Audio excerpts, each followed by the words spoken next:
of all, I want to thank Indivisible for bringing all of us together today, and right?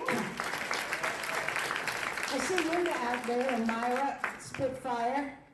You're my kind of lady, I will tell you that. And I want to thank every single person here because democracy only works, what? When people speak up and show up. Whether it's knocking on the doors or texting or calling, registering voters, raising some dollars, or standing in the heat, holding those signs. And that's exactly what Indivisible is doing.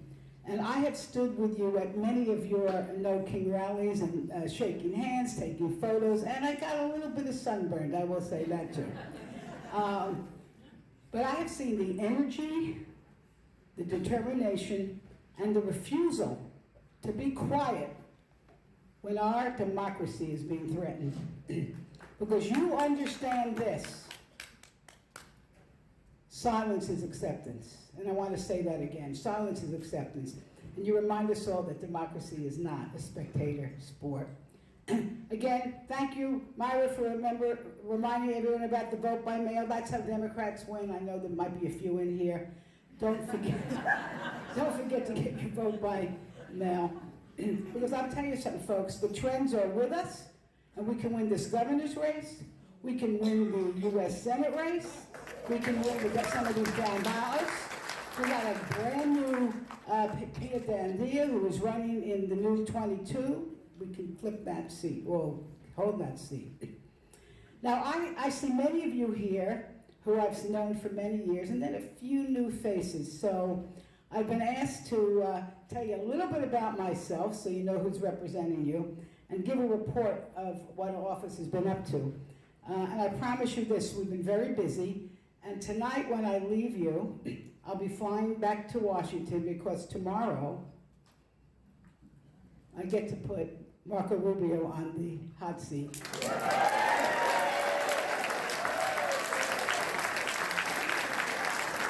And folks, when we flip the House, I will be in charge of his budget. Poor Marco. But listen, before I get into my journey, I want to get my team. Come up here. Myra, I'm going to do what you did. Team, I had some of my team here. Come up and be embarrassed. Let's go. No, in front. Come over here. They're very shy. They don't even like to take pictures. Okay. We got Felicia Goldstein, who's my chief of staff, and you know Felicia. And we got Tisha. And we got Felicia, Tisha. We got Trevor. And Jose and Melissa back in the office, and then I had a bunch of people in D.C., but these are the folks that you see every day. Because I'm going to tell you what they've done, because public service is a team sport, and every day they help all our constituents navigate all kinds of issues, right, Felicia, whether it's Social Security or Medicare, veterans benefits, housing assistance. In the 14 years I have been a member of Congress, we have handled thousands and thousands of cases, and we've actually got people back lots of money, millions of dollars that the government owed them. And we've also brought some critical investments back to this county, and that's why these people who are now hiding, but they go out and they talk, and we say, what do you need, and what do you need? And I would say in the last 5 years, we've probably brought back at least 50 multi-million-dollar projects, cleaning up your water, the sewers, bringing money for community health centers like Genesis and Caridad for people who can't afford to pay. That's a good one, right? Okay. We've helped to expand lots of opportunities at Palm Beach State College, including a new AI cybersecurity classroom that's going to help them prepare for the future. We do a lot of work with them so the kids, when they get out of college, can get a job. And we've supported organizations like the Lord's Place, like the Boys and Girls School, affordable housing projects. It's the kinds of priorities, thank you team for this, but it's the kind of priorities that government should have. Helping people, creating opportunities, building stronger communities. Thank me, help me, join me. in thanking this great team. Take a bow. All right, well, now we're going to talk a little bit about what's going on, but I want to just say this. I promise to try not to leave you depressed. I saw a lot of you taking some medication when I came in. Listen, people are feeling squeezed in every direction. Gas is up, groceries are up, insurance is up, rent is up, and people are working harder and harder and wondering why they're falling behind. Because instead of helping our seniors have a secure life and our working families, Donald Trump is pushing policies to make life harder. But let me tell you where I've been on that. Cuts to Medicaid, I voted no. Well, I'm going to give you a list so you can hold you. I'll tell you when to applaud, okay? I'll just go like this. This way I can maybe make the plane. I probably can't, but don't worry about it. I don't really care. Okay. Rolling back the Affordable Care Act tax credits, I voted no. Tax giveaways to the very wealthy, another no. A tax on clean energy that raise utility bills, absolutely not. Billions of dollars for mass deportation tactics, AKA ICE, that separate families, terrorize communities, and hurt local businesses, undermining human dignity. My vote, hell no. Okay, you can applaud for that. And another hell no goes to Alligator Alcatraz. What a disgrace. And then there's an illegal war that's driving up gas prices and putting American troops in harm's way. And I have voted three times for the War Powers Resolution because this president needed to come to Congress to get permission. And so I voted three times to bring our troops home. And if they bring it up again, I'll vote that way again. All right, so now it's time. Okay. So listen, folks, you know this better than me. While families are trying to pay the mortgage, afford child care or prescription drugs, what's Donald Trump focused on? Making money. You got a borrower, right? Monuments, branded products, political revenge, and even putting his name on our airport. Listen, I gotta fly you. We now will have our airport named after the most unpopular, dangerous man in the world. Aren't we lucky, really? I'm still going to try to figure out a way to sabotage that. I don't know. It's going to be hard. And then, of course, the slush fund. And you know what that slush fund, I had that press conference, but all over the country, people were pushing back. And that is an example of why silence is acceptance, and when you speak out, you can make things happen, because his Republican friends went to the White House today and said, this isn't going to happen. Because he was going to give money, actually, to the people who attacked our Capitol Police, who tried to stop democracy. I was there, folks. I hid in the Capitol for 6 hours with doors barricaded while these crazy people paraded by. And when I came out of the room, you know what I saw? I saw Capitol Police, men and women, lying in the rotunda, just out of breath and bleeding. It was pretty awful. Listen, I know you know this. Americans don't want their tax dollars funding a president's ego or his war right now. They want lower costs. They want secure retirements. They want good paying jobs. They want safe communities and opportunities for everyone, not just a chosen few. A government that works for everyone, not just for the wealthy and well-connected. Now, that you don't have, that really wasn't an applause line, but now I want to talk about the No Kings. The No Kings, I love them. I love the No Kings protests. There's not that much fun in my job, but going to the No Kings protest is a lot of fun. And it's hot. And I want you to know that last month, or the last time we did it, I did a double header, folks. I did Target and I did Boynton. All right. All right? I don't know, do I get a Purple Heart for that? But you know what? It was so much fun, and it's a chance for everyone to release their anger, frustration, and for people to say, we are not going to take it anymore. So I think that takes me back to the olden days, doesn't it? Because it did take me back. I just want to tell you this, Myra, that these demonstrations take me back to, and maybe a few, to when students filled campuses and city streets demanding change. How many of you were with me? We had these great signs. Make love, not war. Women's liberation. Freedom now. And my favorite sign, power to the people. Who was out there with me? I bet you. I could see a few hippies in this room. You know, I wasn't on the sidelines. You could probably understand this. I was a student leader at Boston University, and I organized the marches and the protests because I believed ordinary people could change the history of our country. And when I graduated college, I went on to law school, and I made a promise to myself. One day I wouldn't just protest. I'd be in a position to make things happen.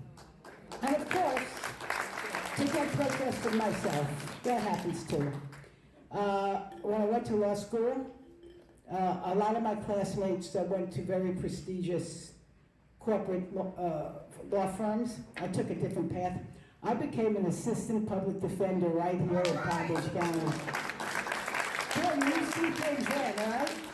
And, you know, I remember this. I don't remember that much right back there, but I remember this. I remember pointing, when I was talking to the juries, I'd point to my client, quite frankly, who was usually pretty guilty. But, you know, that's besides the point. I would point to my client, and I would say to the jury, his rights are your rights. His rights are your rights. Because here, folks, when we protect the rights of the least powerful person in society, we are protecting everyone's rights. And that lesson has stayed with me, because think about it, what I learned in this justice system. Because I was a 99-pound, short little, I'm still short. I think I looked like I was 3 years old when I went to court. But the fact of the matter is, what I knew is if you let them get away with it, if you let people get away with their power, they're going to abuse it. And that stayed with me. I got to go to the Florida Legislature. Thank you for those who sent me. I hold you responsible, but thank you for that. Because I got to stand up to guess who? Jeb Bush. I was a Democratic leader during the Gore v. Bush 2000. And I also learned how to navigate the political system. And many of you might know that following my time in the state legislature, I'm grateful. I don't know if anybody here from West Palm Beach? But you did visit me, get cookies from me, right? And who got cookies from me at the Meyer Amphitheater? At least 2 of you, okay. But listen, I got an opportunity to serve, and those were very tested years. My first year as mayor, I had 4 hurricanes. And then we had a recession. And people wondered whether our city could come back. But the neighbors helped the neighbors, and businesses stayed invested, and residents rolled up their sleeves, and together we rebuilt. We invested in neighborhoods that had been often overlooked. And we created a public library, that's my favorite, that became a gathering place for learning, connection, and opportunity. And we expanded public spaces where people of all different ethnicities could come together and bump elbows. That's what community is. Because I learned when people work together, we can really do good things. Right? Now I come to the part of the story where I might cry. But I will get happy in a minute. Because when I was mayor, I can't believe this, I always choke up, you'll understand why. My son is fine, I'm just gonna tell you this story before I get to this. But when I was mayor, my son Ben, who was brought up here in Palm Beach County, who went to college and one day told me, Mom, I'm going into the Marines. While I was mayor, my son was in 2 wars. He was first in Afghanistan and in Iraq, and like so many military parents, I lived in fear of getting the knock on the door. It was, the worst kind of fear. And listen, I said, my family's blessed. My son came home, all right? And all of you, and all of you who have served and had families that serve, I really thank you. And to the Marines, Semper Fi. Ben came home, and then what did he do? He went back overseas, this time without his artillery, working for USAID, the American civilian agency that helps hunger and disease, poverty, and conflicts around the world. This is what my son. And he taught me something I've never forgotten. This is what Ben said to me, and it's so timely today. He said, Mom, the way to peace is not through bombs and bullets. It's through soft power, helping people, building relationships, creating opportunity, preventing conflicts before they start.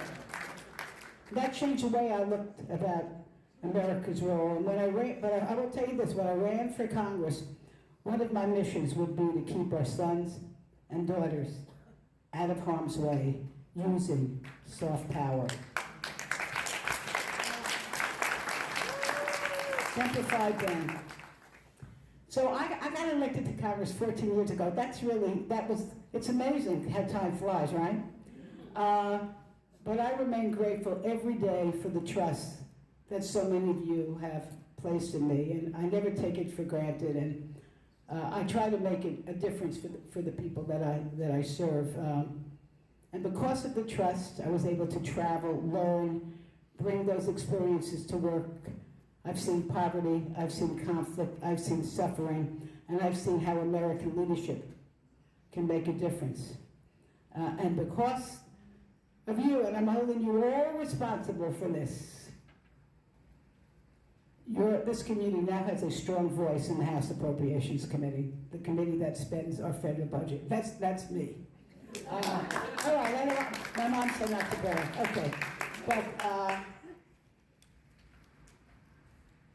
because on appropriations, this is very important. You don't see us. We're not on MSNBC. Okay, that's not.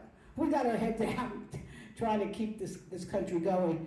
But it's about where the choices we make about what we want our country to be and where we fund our values. And I've tried to use that position to advocate for things that families tell me matters the worst. Childcare, public schools, workforce training, affordable housing, reproductive health care, medical research, opportunity for working people, and security for our seniors.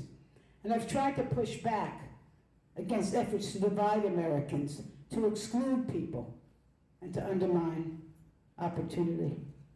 And I'm going to tell you this, I think I told you a few of this. If we regain the majority, Palm Beach County will have an even stronger voice in this appropriation committee, how we spend the money, because I will be the chair of the committee that directs Marco Rubio and his State Department how to spend their money. And I can't wait. I think it'll be fun. So listen, on another note, again, it's because of you. I've had an opportunity to bring the voices and concerns of women and families. I told you, I'm an ardent feminist. Okay, there's a few of you in here. But I love the men. I see the 2 men. I love the men. I love the boys. I tell my grandsons call me Lolo. Lolo. And I look at them, and I want them to have all the same rights of all the little girls. I do believe, right? Is that right? Okay.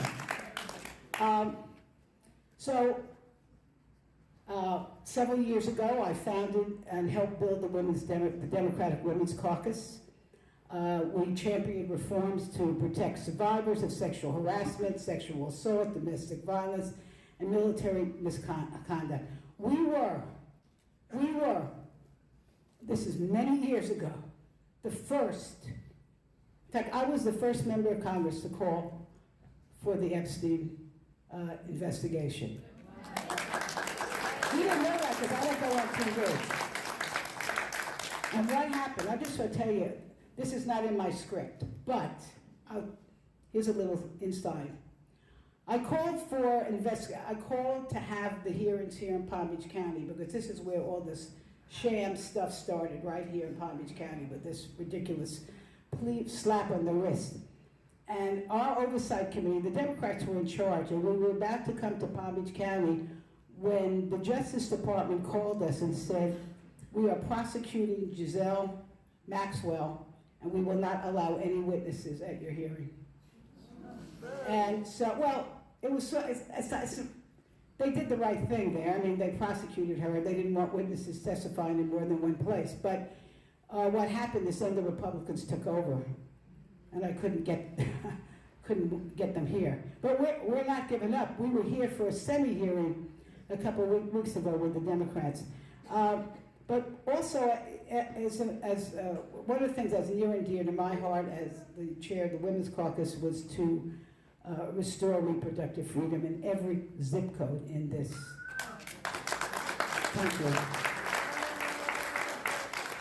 Now I'm going to talk something a little bit somber. I saw a young woman here who came in here, she said to me, she pulled me aside and she says to me, I'm very worried about anti-Semitism. A lot of us are very worried about that. I don't know if you know this, but this area, Palm Beach County, has the third largest concentration of Jewish Americans in the country. The third highest. We have about 180,000 Jews who live here. And they're scared. They're scared. I have mothers who tell me they're afraid to drop their kids off at the daycare in a synagogue. When you walk into a synagogue now, you got somebody standing there, you have armed guards, right? Yeah. Was it like that when we were kids? I don't think so, no. Just to hear, listen, again, I'm blaming this on you, again, okay? Did I drop something? What did I drop? Oh, a mic. That's all. This is Trevor's mic. He'd be very mad if I didn't pick it up. Again, because of you, I get to do a lot of things, but my leader, Hakeem Jeffries, just appointed me as his representative on the United States Holocaust Memorial Council. If you have not been to that museum, you must go. And it's a very, very beautiful museum.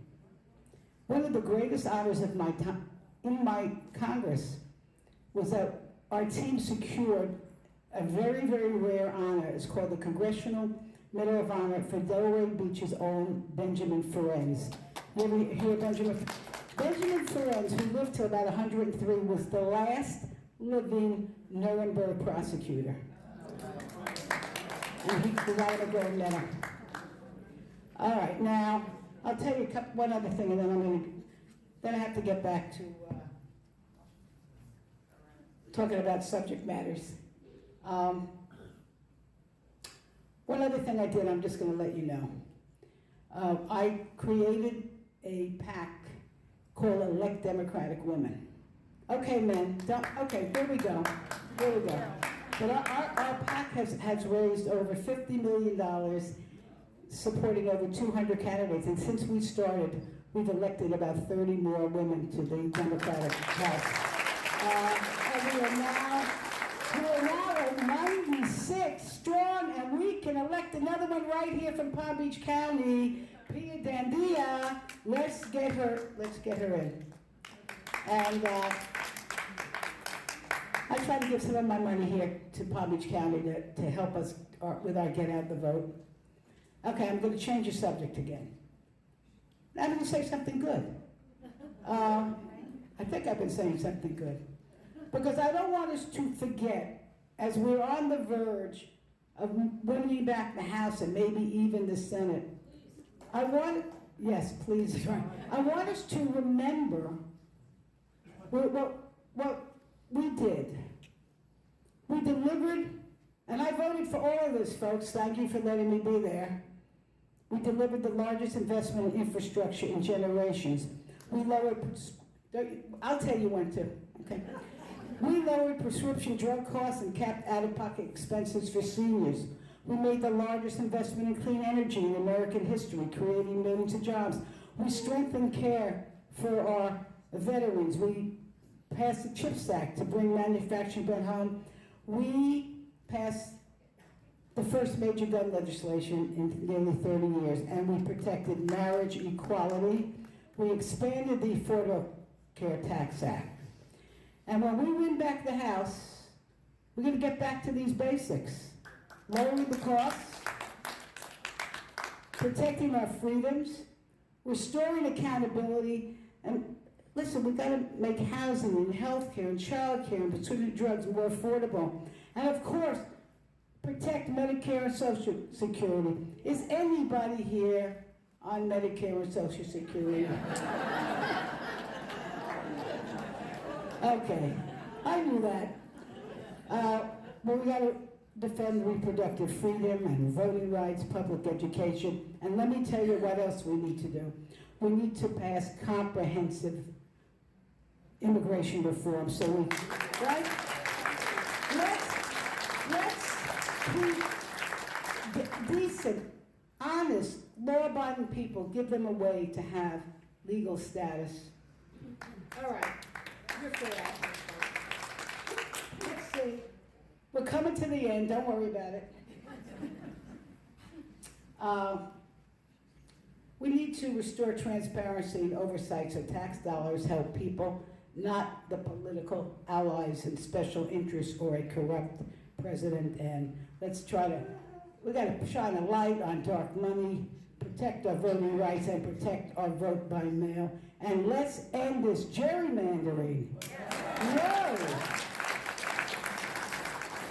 Okay.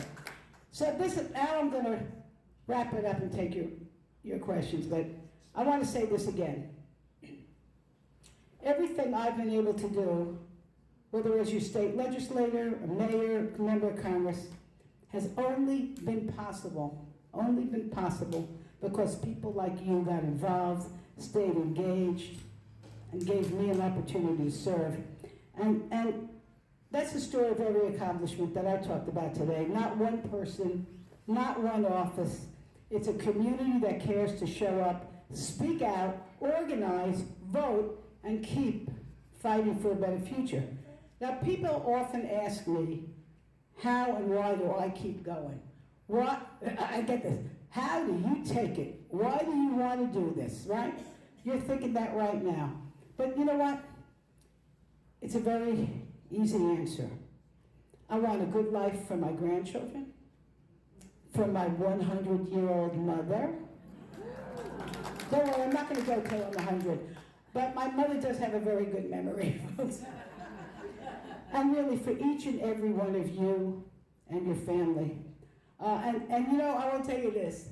Through all the trials and tribulations, with a few more gray hairs, I have a few more gray hairs. I will tell you this. I am still the same person who carried the power to the people sign at Boston University.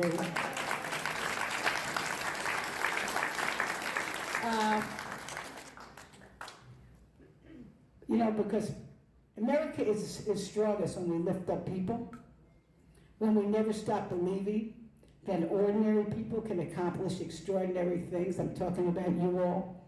The people who change history are really people who sit comfortably on the sidelines of the people who show up. People like you. And that's what Indivisible represents. And that's what democracy requires. And that's what gives me hope. And thank you for your activism, for your courage, for speaking out, for standing up, for voting, and thank you all for continuing to work for and building a better America. Let's keep it going. I'm Linda Rosenthal. For those of you who don't know me, I'm going to take just a moment of personal privilege because I want to tell you about my granddaughter who was born and bred and educated in Palm Beach County. She is now about to become a senior at the University of Alabama. When she was in high school, she was privileged to go on to, and you never talk about this, your youth council.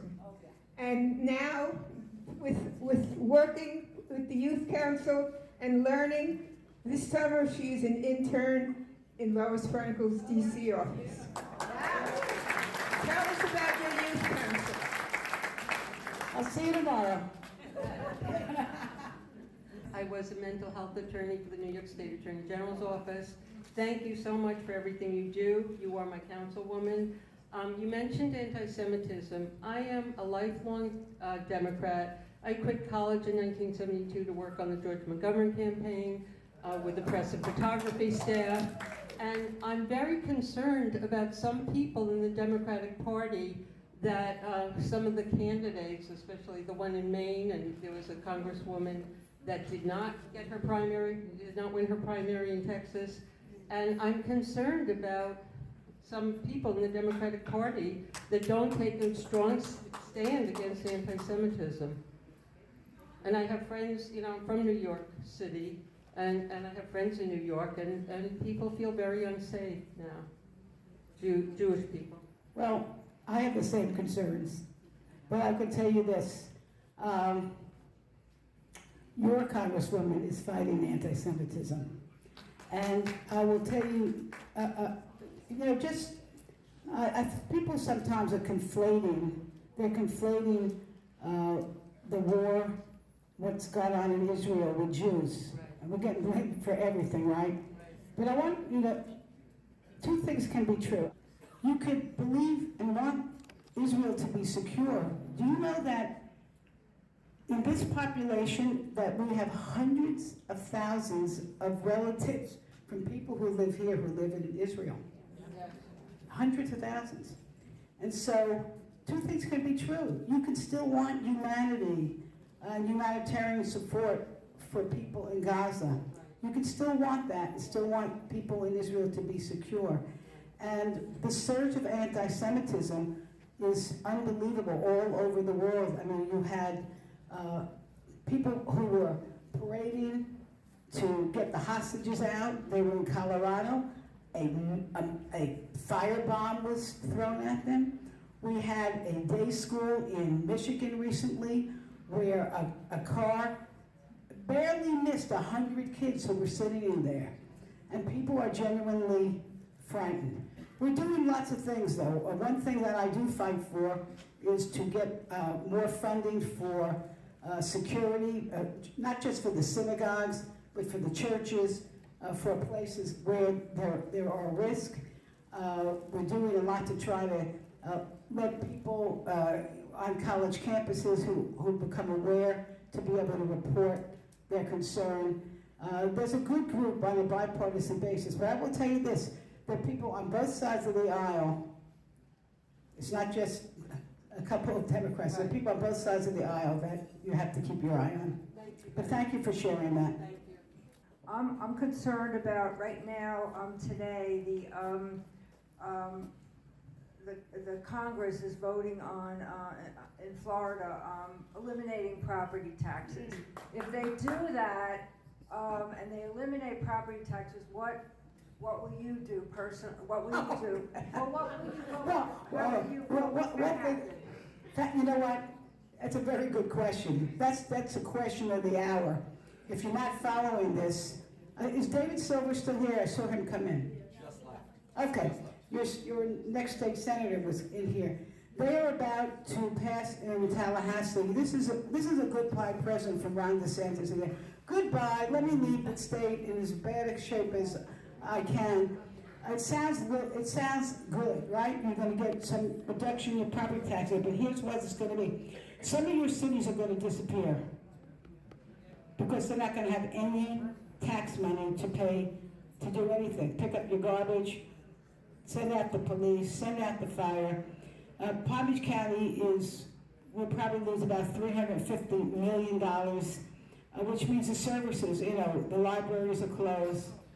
There'll be less sheriff. I mean, it's not a good scene. However, people could stop it. They needed 60% vote. It'll be on the ballot in the fall. So you're going to get a lot of information about that.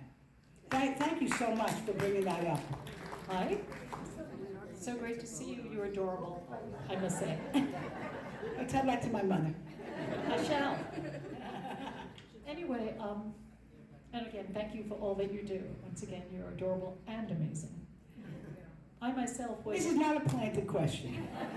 I was a hippie protester, and at 14, got arrested for closing off the Long Island Expressway in Queens.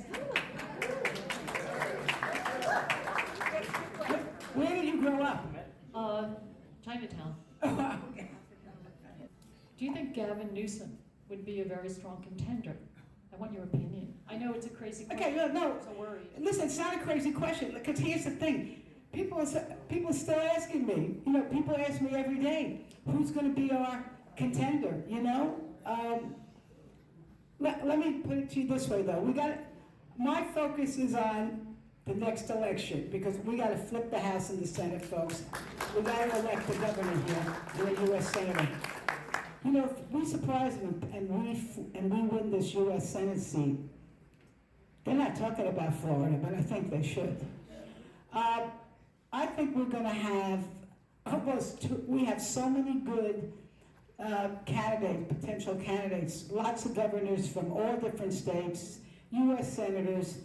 I think we're going to have a lot of fun trying to pick. I don't have a favorite myself, but I think you're going to have some good choices. My question is, I'm constantly being bombarded by petitions to sign petitions, and they're going to our congresspeople. Are they really effective? Okay. Well, it depends what kind of. She said she's being bombarded by petitions. It depends what the petition is. The petition, not the partition.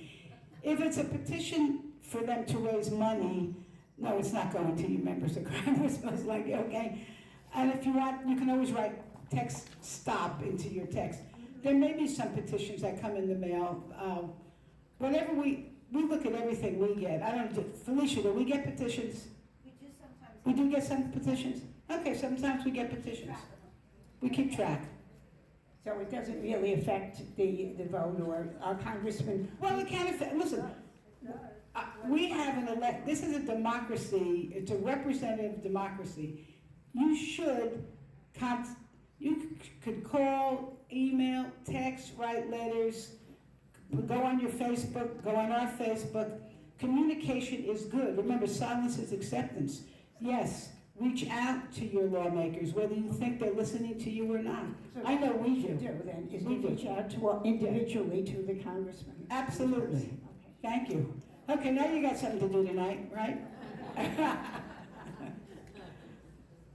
Were you surprised to learn that former Israeli Prime Minister Ehud Barak lived in Jeffrey Epstein's Upper East Side apartment from 2014 to 2017, and that it was the Israeli intelligence services that installed the surveillance equipment at Epstein's apartment in New York? So what would you say to American voters who believe that Netanyahu is using Epstein blackmail to force President Trump to use American tax dollars to fund and fight Israel's war against Iran? Well, listen, that is the most interesting question I've ever gotten. Honestly, I've never heard that, but I'd like to follow up and give. It's in the Epstein files. It's in the, okay. Okay, it's in the Epstein file. Thank you for sharing that. Wow, okay, you learn something new every day. Response? Do you think? I didn't know. Do you think? Oh, do I think it's Do you happening? think Trump is being Oh. influenced by Netanyahu? Okay, the question is, do I think Trump is being, well, I don't know. I always thought he was being influenced by Putin, right? That seemed to me. I don't really know. I'm not sure if Donald Trump listens to anyone except his little old self. I can't tell. I mean, it's hard for me to make any sense of this president, but thank you for sharing that. We've heard a lot that the Trump family's been making a whole lot of money while they've been in office. What kind of steps in the future could the Congress do to eliminate insider trading totally? Okay, very good question. This man is probably the most corrupt, right? Isn't the most corrupt president? I'll tell you what, he learned how to make a lot of money being president, right? And he, with the stock trading, the Dell recently, right? And all his things he puts his face on, and now he wants to put his face on the $250 bill. Does everyone want a $250 bill? And listen, watch for this. Watch for this, because I know we are getting it ready. The first bill that Democrats in the House will bring up is an anti-corruption bill. That's going to be our first one. And really, to prohibit, not this president, but any president or any elected official for enlarging themselves, their financial well-being through whether it's illegal stock trading what this president does is he takes his inside information, using his inside information, but we're going to do a lot to try to stop it, and we'll see. But let me just say this again: the best people in the room to stop all this is Indivisible and not being silent, because look what just happened with his slush fund. It was the public speaking out. So my question has to do with the Red Cross.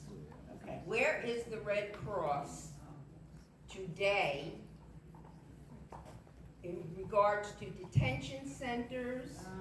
Where are they? Is that part of their mission? Who funds them? Okay.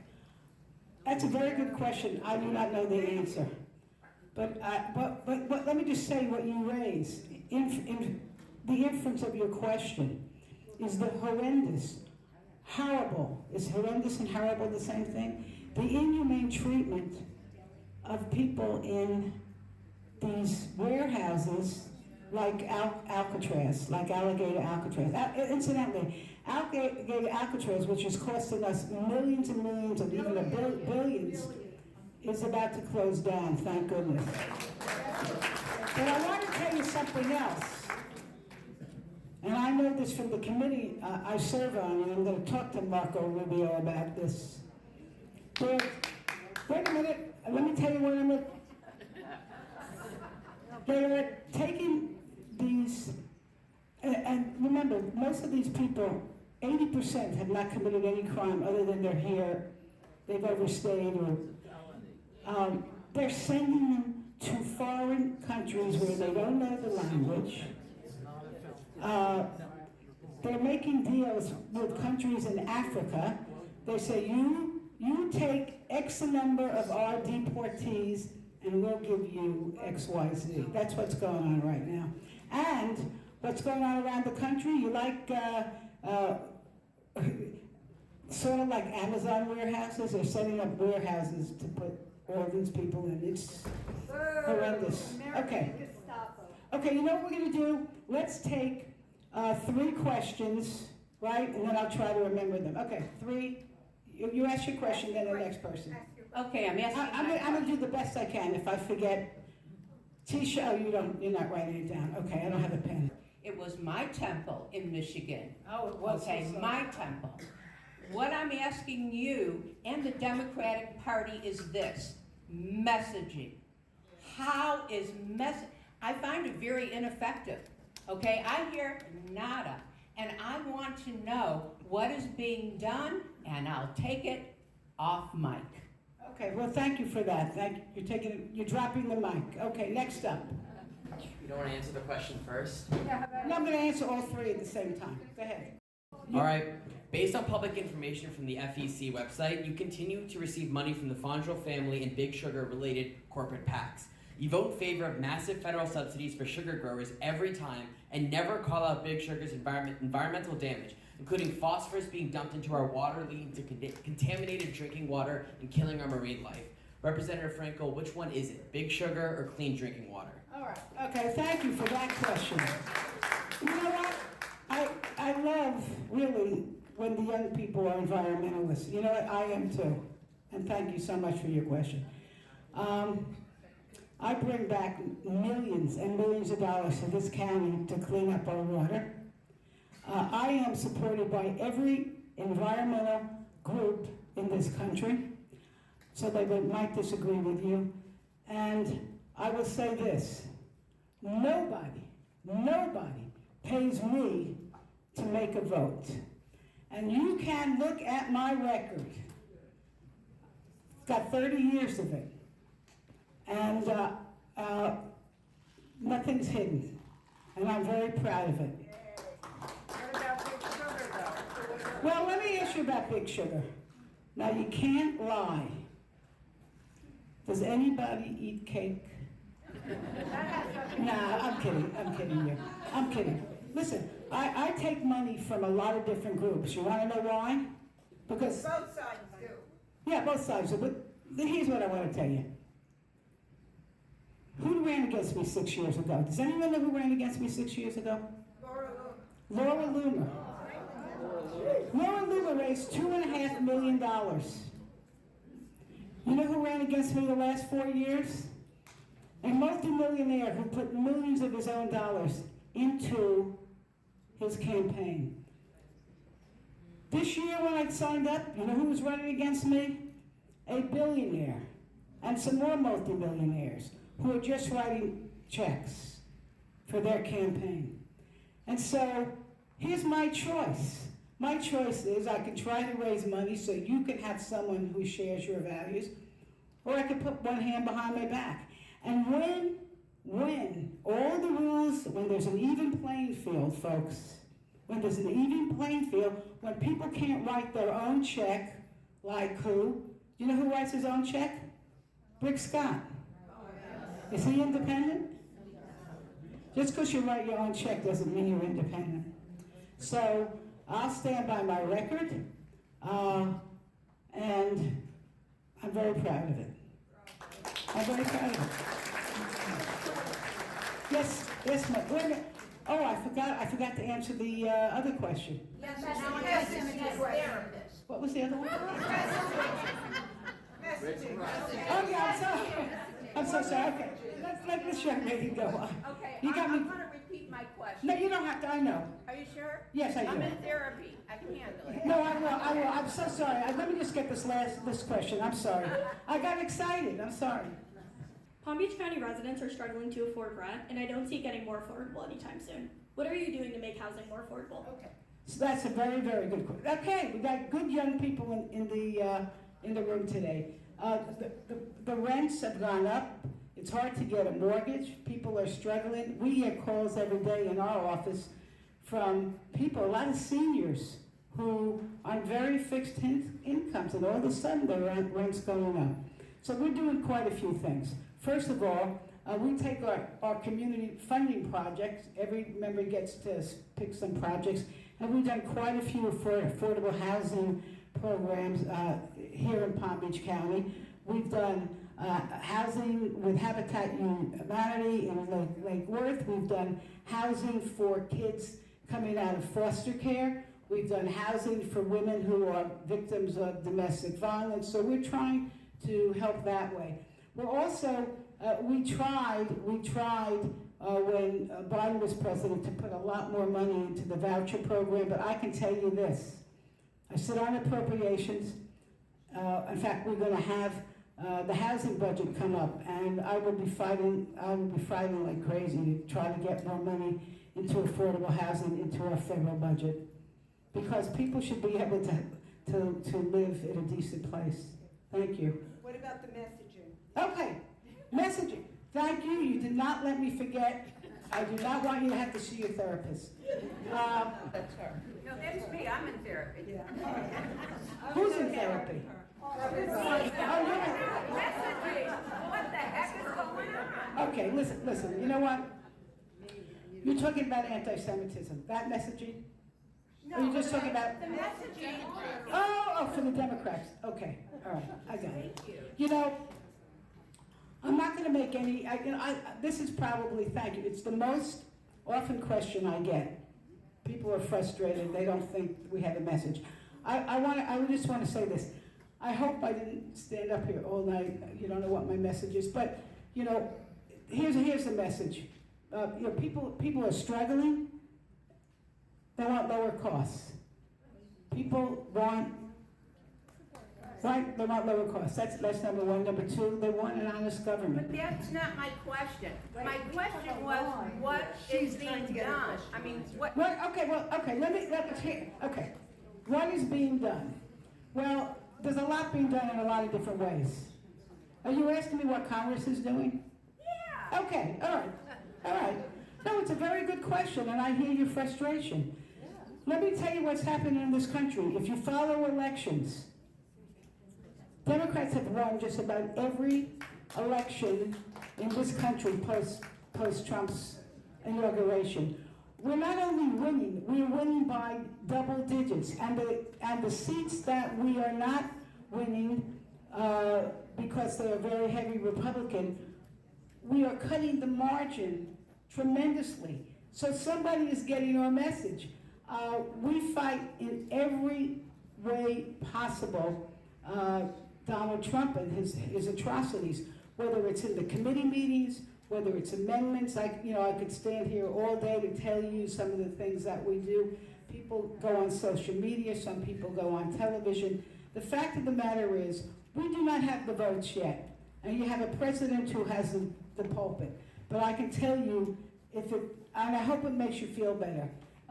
I have terrific colleagues who are fighting back every day, but I'm going to repeat this again. We are all in this together. And this is the message. And when I see the thousands of people who come out, really in Palm Beach County, and the millions of people across this nation with these fantastic signs that have the message, we're in it together, and you're the message. I'm putting it right back on you. Messenger. You're funny.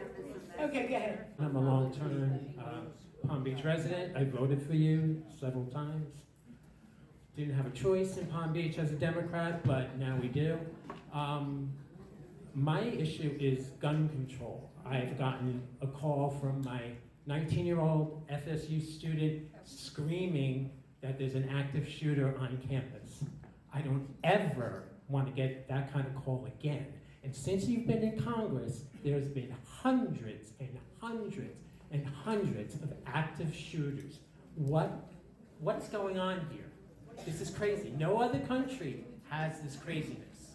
What are you doing to stop this? You said you passed gun control. Well, did you sponsor that bill? Okay. Did you sponsor the bill? All right, you want me to answer? Listen, I really, you know what, I do feel your frustration and... Have you gotten a call? Okay, I'm going to answer your question, okay? Let me tell you something. I have grandchildren in school too. Okay, good. And I think about them too, and all your children. The gun violence in this country is awful. The number one cause of death for young people are guns. And I have tried, I have voted for every anti-gun violence bill that's come our way. We did do something when Brian was president. We don't have the votes right now. That's the truth of the matter. Because the Republicans believe that everyone should have a gun. And I don't know if you're following Palm Beach County. They don't even have a guard. They don't even have a guard at the door of the county commission. You don't have to go through it anymore because under the state law, anybody can carry a gun any place, including into the meetings of the public officials. Now, when I was mayor, just to let you know, and I ran my meetings, if I saw someone with a gun, I had them thrown out. And now you can't do that anymore. Okay, next up. I'm a 30-year resident of Palm Beach County, and I voted for you as well multiple times. But here's my question. In the last 10 years, you've been our congresswoman 14 years. In the last 10, Donald Trump and the Republican Party have been dismantling our rights, and now in the last 18 months, literally dismantling every element of our federal government, including ones that are really important that save us. For example, where your son worked in USAID. And because of dismantling that, we're now going to wind up with these diseases all over the world coming here because all of the elements that protect it. So the question is, over these last 10 years, what legislation have you proposed that would counteract some of these things that the Republicans are doing for us, or to us? That's a very good question. And I actually have a really good answer for you. And I said this during my talk, and I thank everybody for giving me the opportunity to keep going back, because in Congress you get seniority. You work your way up. And the most important committee to be on is Appropriations. And now, I am in the top leadership of Appropriations on the Democratic side. And next year, when we flip the House, I will be in charge of that committee that does the soft power. And I can promise you this, we will use our money to get the vaccines out across the country. We will use the money to feed hungry children. We will use the money to educate kids so they don't run off to terrorism. Because the fact of the matter, folks, and very good point that you've made, which is this: when people in other parts of the world are sick, the disease can come here. When people are troubled, when they are hopeless, they turn to terrorism and terrorists.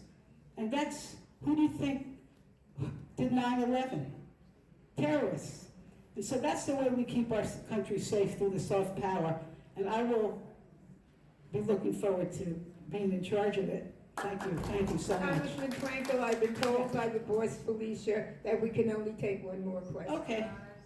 I apologize to everybody online.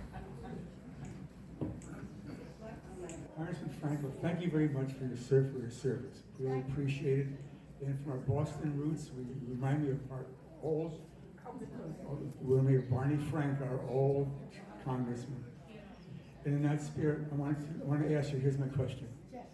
In a short period of time, it's likely that Donald Trump will pull out of the Middle East, in which will leave Israel defenseless and by itself. Will you support arms or other means so Israel can keep itself a viable state and security? Yeah, I mean, listen, yes, absolutely. I mean, that's just I want to make it clear.